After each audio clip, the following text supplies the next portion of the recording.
민중의 소리, 제가 후원하는 기업이죠. 후원하는 언론사입니다. 민중의 소리. 헌법을 유린했죠. 헌법이 있어요. 구두발로 헌법을 짓밟고 지나가고 있습니다. 헌법은 국민이나 지키는 거야. 내가 헌법을 지켜? 말이 안 되지. 그것은 개, 돼지나 지키는 거지. 내가 총리 겸 대통령 권한 대행인데 감히 내가 뭘 하라 해. 재판관 임명하지 않은 것은 위헌이지만 파면은 안 된다. 위헌인데 파면은 안 해. 이 재판관 놈들이 지금 그 짓을 하고 있는 거지. 이건 뭐야 다시 말하면. 기득권층은 참 좋은 나라지. 개, 돼지들 신경 쓰지 마. 우리끼리 잘 뭉쳐 있으면 쟤네들 짖다가 말아. 지금 그 얘기를 하고 있는 겁니다. 둘이서. 이런 나라에 살고 있는 거예요. 그런데 우리 헌법 제96조에는 취임 선서를 하도록 돼 있습니다. 대통령이 되면 그 직무를 맡으면서 동시에 취임 선서를 해야 됩니다. 이렇게 하죠. 나는 헌법을 준수하고 국가를 보위하며 조국의 평화적 통일과 국민의 자유와 복리의 증진 및 민족 문화의 창달에 노력하여 대통령으로서의 직책을 성실히 수행할 것을 국민 앞에 엄숙히 선서합니다. 선서 이렇게 하잖아요. 이것은 맹세한다는 뜻입니다. 맹세한다는 뜻이죠. 영어로는 I swear 이렇게 해서 I swear. Ich schwöre, 독일어로는 아마 Ich schwöre, 내가 맹세한다 그런 뜻입니다. 여기서 맹세한다는 얘기를 하고 한 말을 안 지키면 죽음입니다. 5개를 지키게 돼 있습니다. 우리 헌법에서 정한 5가지 임무가 주어졌어요. 헌법을 준수해야 돼요. 두 번째는 국가를 보위해야 됩니다. 세 번째는 조국의 평화적 통일을 지향해야 돼요. 평화적 통일이에요. 전쟁을 하자고 지금 난리 브루스를 쳤어요. 국민의 자유와 복리를 증진시켜야 됩니다. 국민의 자유와 자유 했는데 결국은 자유를 다 말아드셨죠. 복리 증진커녕은 어떤 것도 제대로 된 게 없습니다. 지금 노인 빈곤율이 40%에 들어갔어요. 아마 세계의 최고일 겁니다. 젊은이들의 지금 취업률이 심각한 수준이죠. 노인 자살률이 세계 최고예요. 민족문화 창달에 노력해야 됩니다. 엉망진창이죠. 김건희는 뭐 무슨 우리 국악단 뭐 황제 관람을 했다죠. 그래서 민족문화가 창달돼요? 웃기는 거죠. 이 5가지 헌법 준수, 국가 보위, 평화적 통일, 자유와 복리 증진, 민족문화 창달. 그런데 윤석열이 한 짓은 이 계약을 다 개무시했다는 겁니다. 국민과의 계약이고 간접적으로는 우리 우방국들과의 계약이기도 합니다. 국제적인 계약이라고 볼 수 있죠. 그런데 윤석열이라는 놈이 무슨 짓을 했냐? 이 5가지 위헌 행동을 했어요. 헌법을 준수한 게 아니라 헌법을 지 발라레로 밟아버린 거죠. 왜 이러냐? 우선 첫째, 법률가고 검사를 평생 해왔다는 사람이 법률을 알기를 개똥으로 아는 거예요. 헌법은 자기가 예전에 자기는 헌법주의자라고 그랬어요. 그런데 헌법을 자기 구두발로 짓밟고 다녀요. 헌법과 법률을 위반하고 국민뿐만 아니라 국제사회의 신뢰도 배신했죠. 그게 바로 이 5가지 죄목입니다. 5가지 위헌 사태죠.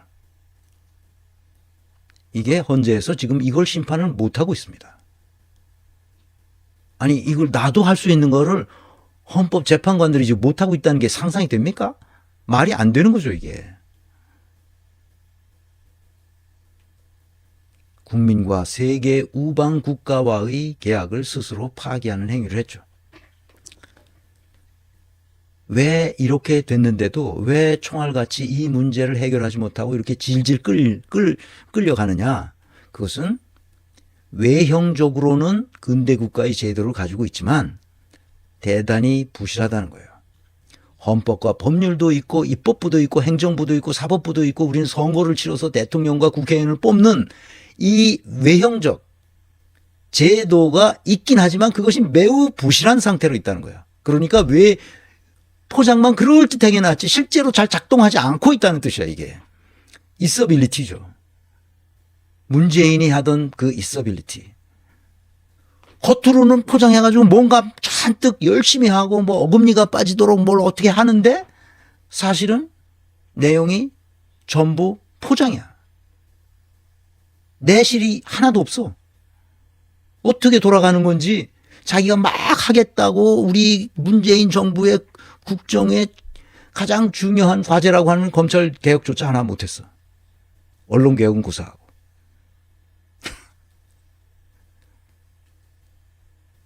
실제로 내면을 들여다보면 계약 정신이 하나도 없어요.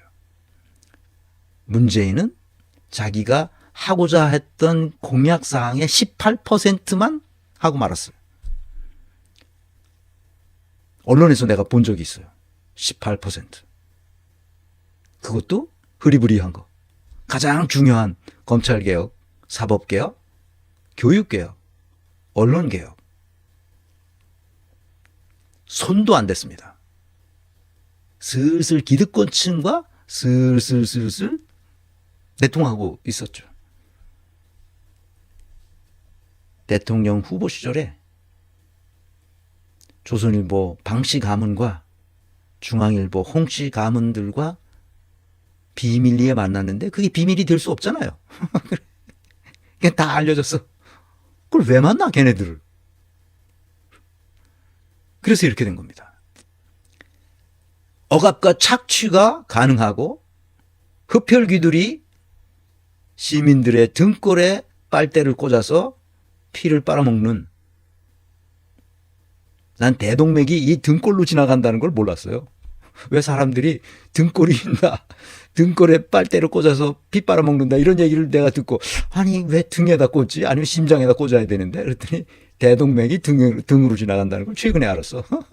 그래서 사람들이 등골을 빼먹는다는 얘기가 등에다 빨대 꽂아가지고 한다는 얘기가 대동맥에다 꽂는다 그런 얘기입니다. 그러니까 지시하고 명령하고 억압하고 착취하는 그 상태가 계속되고 있는 거예요. 우리나라가. 그래서 장작 루소가 쓴 사회계약론 1762년 그러니까 18세기죠. 인간은 자유롭게 태어났지만 어디서나 사슬에 묶여 있다고 첫 문장에 이렇게 시작합니다. 인간은 자유롭게 태어났지만, 그러니까 자연 상태에서 인간은 자유로운데 이게 어떤 그 국가라는 조직에 들어가니까 사슬에 꽉 묶여버리는 거야.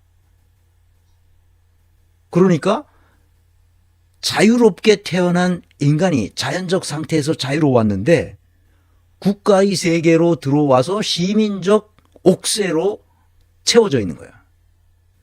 이 모순, 인간은 자유로웠는데 우리와 공동체에서 같이 사는 게 자유로운 게 아니라 너무 불행한 상태로 사슬에 묶여 있다는 거죠. 쇠사슬에. 그것도. 이 모순을 어떻게 해결하려고 장작 루소가 생각했냐면 계약하자. 사회 계약을 하자. 뒤에서 또 설명드리겠습니다. 잠깐. 이게 뭐야? 1762년에 쓴 책이야. 그러니까 지금으로부터 260년 정도 된 거지. 그러니까 서양 사람들은 한 300년 가까이, 짧게는 250년, 300년 동안 계약 정신을 개인으로 태어나서 서로 계약 관계를 맺어서 대화하고 토론하고 합의하고 책임지는 그런 문화를 스스로 만들어 왔단 말이야. 근데 우리는 그런 문화를, 그런 계몽주의적인 발상을 한 적이 없어요. 민주주의 체제도 남들이 다 갖다 준 거예요, 이게.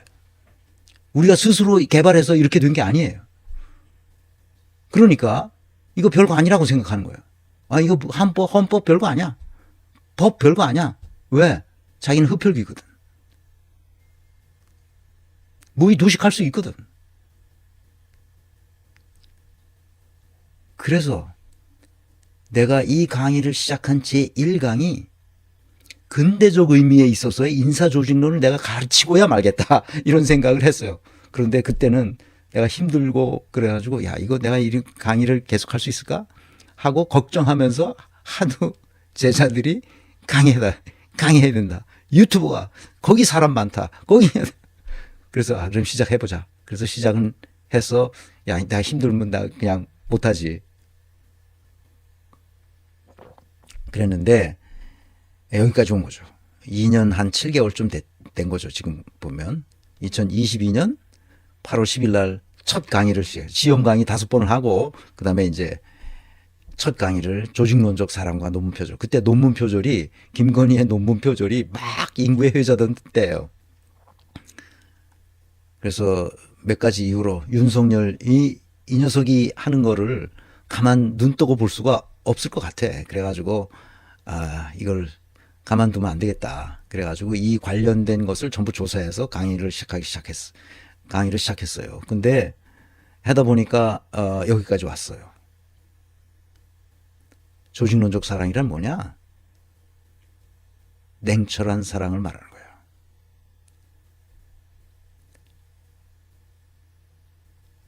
사랑은 냉철해야 돼요.